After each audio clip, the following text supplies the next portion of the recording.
What's going on, y'all? I wanted to pose a question right quick to a little bit of everybody.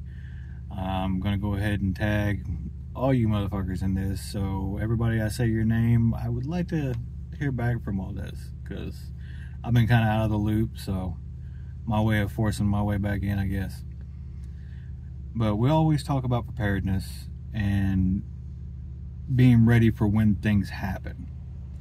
Now, we've been kind of programmed to think that when something happens, it's going to be some huge event.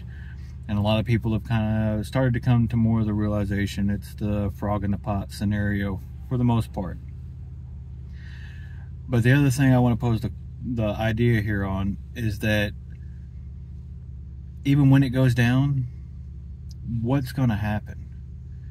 Now, we kind of pose back to big events in time. Now, think about the Civil War, or actually, let's go even a little further back. Let's talk about the Revolution. How much of the actual civilian population over here was in on that? A very small amount. And look what happened. But yet it was a huge event. I don't want to try to downplay it in any way. I mean, come on, it's the founding of the greatest country of all. But my question here is when preparing, what about preparing after? After everything has happened.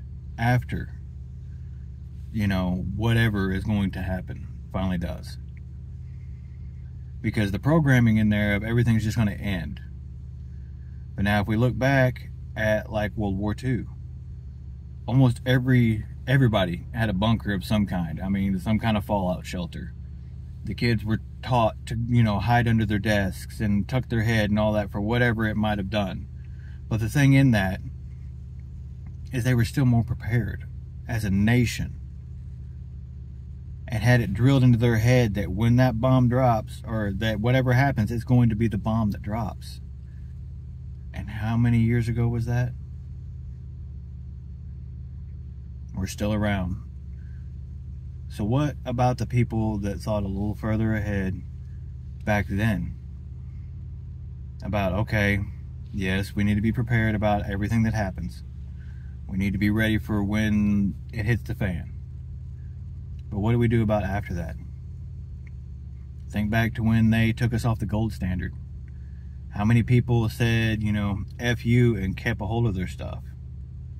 How many people are a whole lot better off of that, now? How many people invested a little bit of money here and there that they had extra? Don't get me wrong on this. I'm not talking about anybody doing anything stupid here. But how did they fare off? We're, even if you say the 50s, we're 70 years from there. Working on even more than that. Okay, that wasn't even the First World War. Now, I don't ever want to see war at all, don't get me wrong. But the idea that if it does happen, that's going to be it, is that really how's it's going to go? Or is it just a fallacy that we've been programmed to believe? So that way we kind of still fall in line up to a point. We don't try to strategically place ourselves or do moves that would put us ahead when things calm down. Because with every big event, it eventually calms down. No matter how bad it gets, it seems to calm down. And then people seem to forget, and stuff flares up again.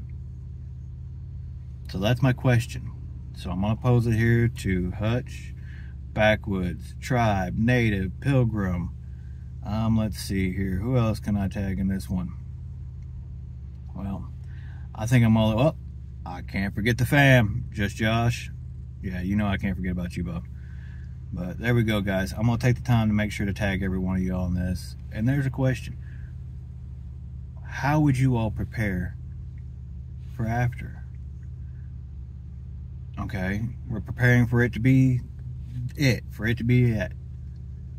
But what happens when it's not? What are we going to do after? Say even the US dollar completely collapses and is no longer the top world currency.